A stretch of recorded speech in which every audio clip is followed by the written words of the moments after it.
राम राम, मैं गौरव कुमार आपका आप ही के चैनल पे स्वागत करता हूं। हम बात करेंगे कुछ ऐसे शेयरों के बारे में जिनमें बाइंग करना आपके लिए बहुत ही ज़्यादा खतरनाक हो सकता है।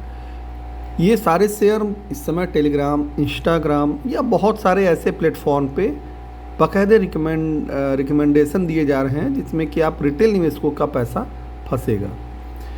Market already all time high पे है और ये बिना मतलब के ऑल टाइम हाई पे है। इसके पीछे की कोई ऐसी वजह नहीं है। वो भी कंपनियां भाग रही हैं जिनमें कोई सेल्स नहीं है, कोई अर्निंग नहीं है, मतलब क्या कहा जाए, लेकिन फिर भी बहुत सारे लोगों को समझ में नहीं आ रहा है। डायरेक्ट मैं स्टॉक्स की बात इसलिए नहीं करता हूं क्योंकि केवल स्टॉक बता देने से सब कुछ नहीं हो जाता है।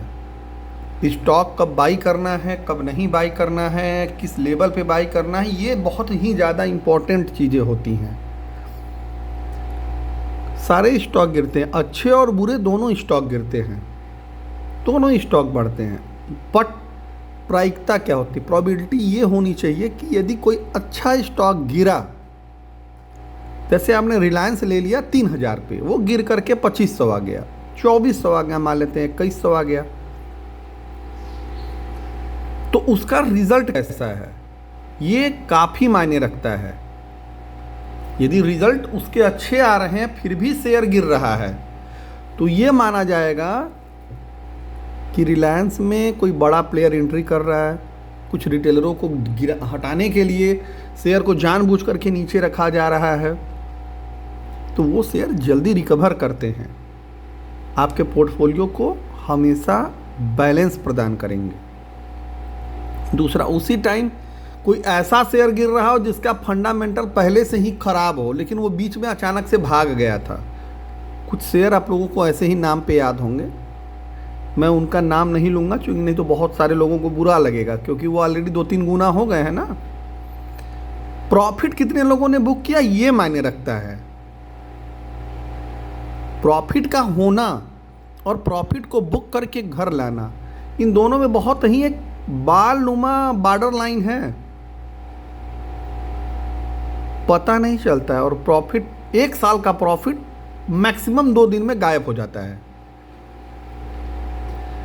यहीं पे काम आती है आपकी स्टडी और यहीं पे आपका काम आता है एक्सपीरियंस, यहीं पे आपके काम आते हैं सलाहकार लोग। कि एग्जिट करना तो सारे लोगों ने एंट्री करना तो बता दिया, अभिमन्यु की तरह बताया नहीं गया था। अभिमन्यु को मैं भी जानता हूं, वो जान गए थे, एंट्री तो कर लिए। क्या कहते हैं उसमें, वो कौन सा था, चक्रव्यूह में, एग्जिट नहीं कर पाए।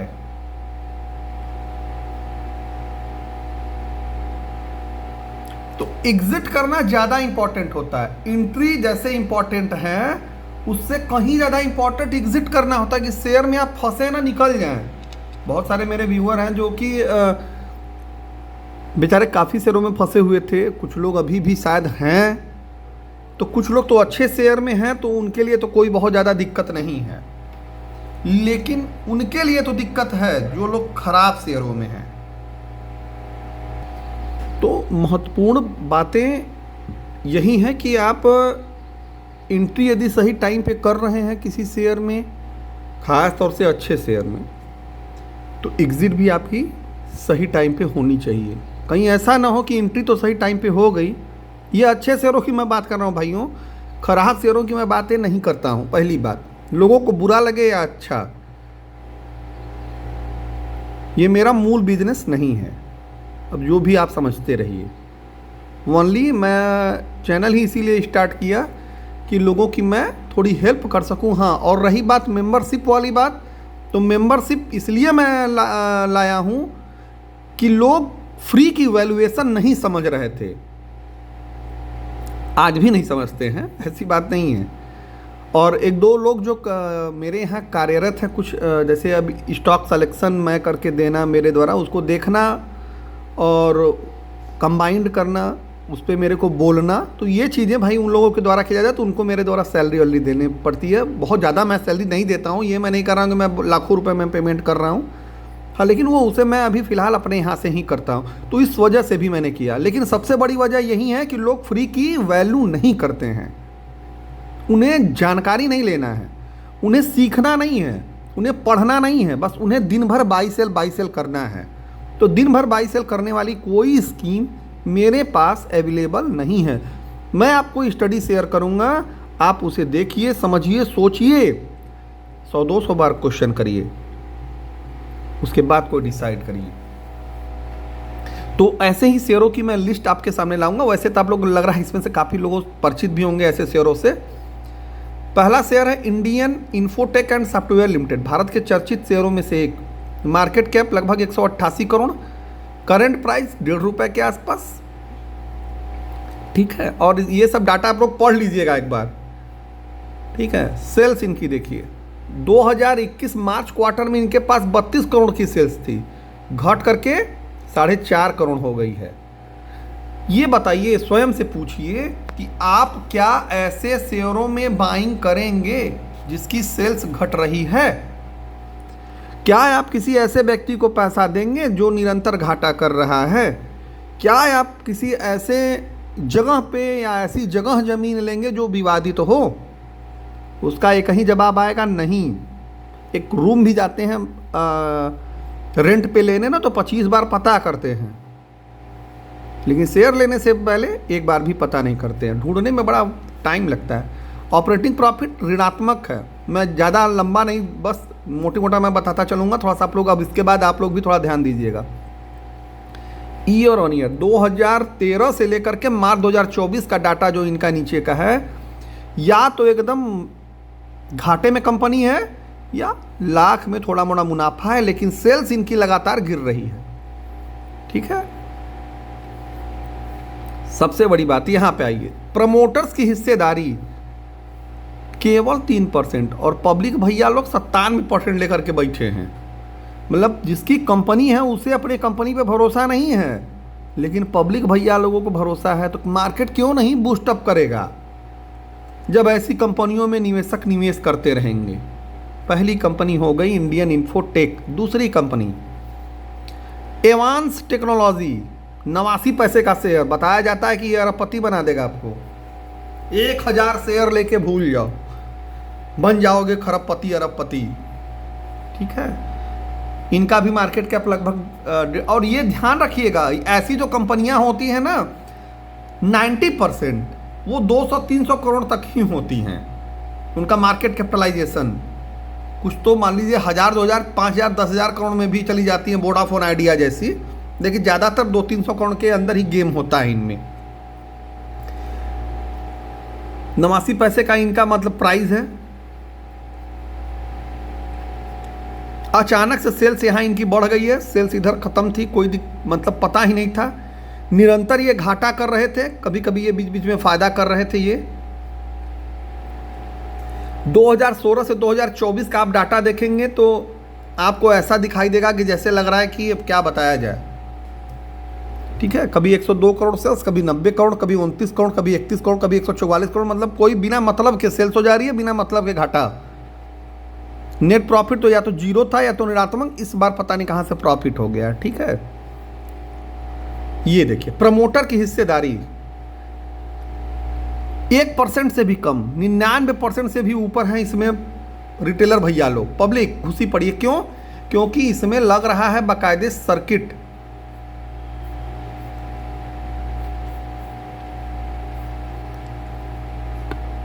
ये इंडियन इन्फोटेक का चार्ट है और ये एवांस टेक का चार्ट है। आप लोग देख लिए ना चार्ट, ये पंप, यहाँ डंप, फिर से पंप, फिर से डंप, फिर से हल्का हल्का पंप करके जो थोड़े मोड़े बच्चे लोग बाकी रह गए होंगे उनको भी खत्म कर दिया जाए। तीसरा है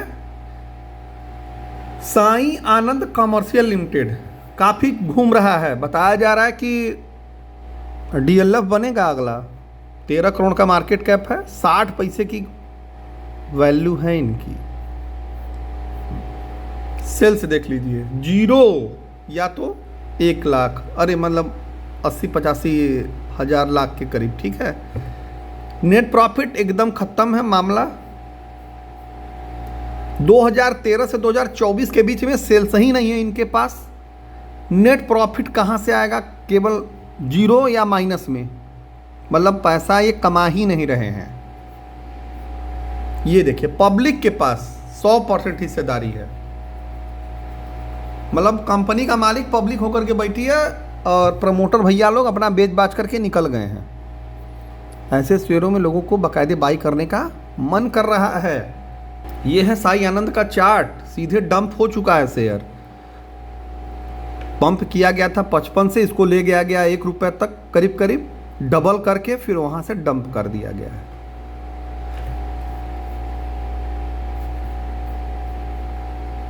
चौथा है यूनिश्री अर्बन इंफ्रा लिमिटेड, 6.5 करोड़ का मार्केट कैप, ₹2.62 की वैल्यू। सेल्स देख लीजिएगा, ऊपर वाली लाइन एकदम समाप्ति के कगार पे है। नेट प्रॉफिट या तो माइनस में है या तो कभी कदाक हल्का फुल्का प्लस, उसमें से ये वाला क्वार्टर प्लस वाला है। ईयर ऑन ईयर बेसिस पे देखिए, 2013 में भी 4 करोड़ का बिजनेस था, अभी भी 4 करोड़ का बिजनेस है। बीच में तो हालतें एकदम खराब थी, मतलब 11 साल में इनका बिजनेस नहीं बढ़ा। ये बताइए 11 साल में आपकी सैलरी ना बढ़े तो आपको कैसा लगेगा? 1 साल यदि सैलरी नहीं बढ़ती तो लोग जॉब चेंज कर देते हैं। रिजर्व इनके पास 3 करोड़ ऋणात्मक में है। प्रमोटर के पास धीरे धीरे प्रमोटर अपनी हिस्सेदारी पूरी बेच रहा है लगातार। 90% से ऊपर है पब्लिक के पास, प्रमोटर के पास है 9.5% के आसपास। तो देखा जाए तो यह भी एकदम फुल्ली कचड़ी कंपनी है, दूर रहिएगा ऐसे कंपनियों से।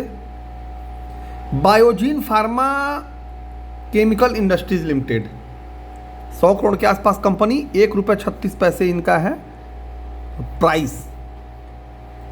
ये देखिए सेल्स, कंपनी के पास सेल्स ही नहीं है, ऋणात्मक सेल्स है। मतलब हमको आज तक ऋणात्मक सेल्स का मतलब नहीं समझ में आया भाई। देखिए जो बात है स्पष्ट मैं बता रहा हूँ, कोई सेल्स नहीं है, कोई प्रॉफिट, ये पता नहीं कहाँ से इनको अदर इनकम वाला पार्ट केवल आ रहा है और कहीं से प्रॉफिट नहीं है इनको। अदर इनकम यही बेच बाच रहे होंगे कुछ अपना एसेट फेसेट, वहीं से प्रॉफिट इनको आ जा रहा होगा कभी कदार। ईयर ऑन ईयर बेसिस पे भी देख लीजिए, 13 से लेकर के 24 तक काम खत्म है। ये पब्लिक पोर्शन 100% पब्लिक है भैया, इसमें प्रमोटर से कोई मतलब नहीं है।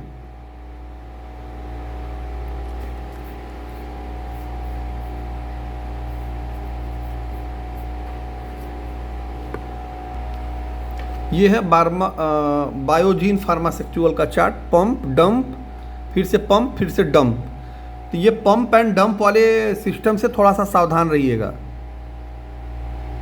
इसके अलावा भी मेरे द्वारा बहुत सारी कंपनियां ऑलरेडी पोस्ट की गई हैं, उसे भी देखिएगा। फिलहाल ये कल एक और वीडियो आएगी 4 कंपनियों की, और जिसमें से 2 कंपनियां तो चर्चित कंपनियां हैं। हो सकता है कि आप लोगों का, कुछ लोगों का पैसा लगा हो उसमें, और वीडियो को पूरा लास्ट तक देखिएगा। हाँ, आप लोग भैया बाई कर सकते हैं, बिल्कुल, हम नहीं कह रहे हैं बाई करने के लिए। ये मेरी पर्सनल ओपिनियन है, आपके ओपिनियन मेरे ओपिनियन से भिन्न हो सकती है, आपके फाइनेंशियल एडवाइजर की ओपिनियन भिन्न हो सकती है। ऐसे शेयरों में बिल्कुल बाई नहीं करना है जिनके फंडामेंटल खराब है, सीधी बात। 2 लाइन की बात, यहीं पे मैटर क्लोज हो जाना चाहिए, चाहे वो 200 गुना बढ़ जाए। निकलना बहुत मुश्किल होता है, एंट्री मिलेगी एग्जिट नहीं मिलेगी, ये याद कर लीजिएगा। अभी तक काफ़ी लोगों को यस बैंक, पेटीएम और सुजलॉन से एग्जिट नहीं मिल पाई है। वो छुट भैया लोग जो इधर 1-2 साल में एंट्री किए ना, वो गेम बना रहे हैं बस। पुराने वाले भैया लोगों से जाकर के पूछिएगा तो पता चलेगा इन सब सारे कंपनियों, कचड़ी कंपनियों के बारे में। और एक नई बेहतरीन कंपनी आ गई है, कल शायद कि परसों उसका आईपीओ लिस्टेड हो गया था ना। पेटीएम से भी बदतर होगी स्थिति। अब इससे ज़्यादा मैं कुछ नहीं कहूँगा, बाकी आप लोग खुद ही समझदार हैं। चैनल को लाइक सब्सक्राइब शेयर करते रहिएगा, बेल आइकन प्रेस कर दीजिएगा। जो भी दिक्कतें हों बिल्कुल पूछिएगा। धन्यवाद, राम राम।